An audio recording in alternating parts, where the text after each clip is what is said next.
So இந்த வீடியோவில் வந்து நம்ம எப்படி GitHub ரெபாசிட்டரி கிரியேட் பண்ணி அதில் ஃபோல்டர் அப்லோட் பண்ணுறதுன்னு பார்ப்போம். ஸோ நான் இப்போ வந்து நியூ ரெபாசிட்டரி கிரியேட் பண்ணுறேன்.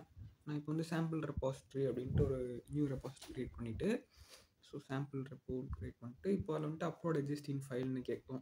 பட் நீங்கள் இந்த அப்லோட் எக்ஸிஸ்டிங் ஃபைல் கொடுத்தீங்கன்னா அதை வந்துட்டு உங்களுக்கு அதில் ஃபைல் தான் அதில் ஆட் பண்ண முடியும். இப்போ சூஸ் யூர் ஃபைல் கொடுத்துட்டு நான் அதில் இப்போ சாம்பிள் ஃபோல்டர் ஒன்று ஆட் பண்ணோம்னா ஓப்பன் கேட்கும். ஓப்பன் கொடுத்தாலும் ஃபைல் தான் சூஸ் பண்ண சொல்லும் அது. ஸோ இந்த மெத்தடில் பண்ணால் நம்மளால் ஃபோல்டர் ஆட் பண்ண முடியாது.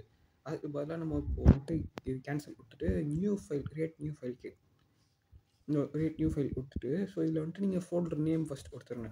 நான் வந்துட்டு இப்போ சாம்பிள் ஃபோல்டர்னு கொடுக்குறேன். சாம்பிள் ஃபோல்டர் கொடுத்துட்டு இப்போ ஃபைல் நேம் கொடுத்தீங்கன்னா ஸ்லாஷ் போட்டு இப்போ சாம்பிள் ஃபைல் கொடுக்குறேன். கொடுத்துட்டு இப்போ நான் கமிட் சேஞ்சஸ் கொடுத்தேன்னா இப்போ இது வந்து ஃபோல்டராக கிரியேட் ஆகிடும். ஃபஸ்ட்டு வந்து இந்த கொடுக்குற ஃபோல்டர் நேம் வந்து sample folder create and sample folder உள்ள சாம்பிள் ஃபைல் கிரியேட் ஆகிடும். ஸோ இப்போ நீங்கள் ஃபியூச்சரில் புது ஃபைல் ஆட் பண்ணி இந்த பழசை டெலிட் பண்ணிடலாம்.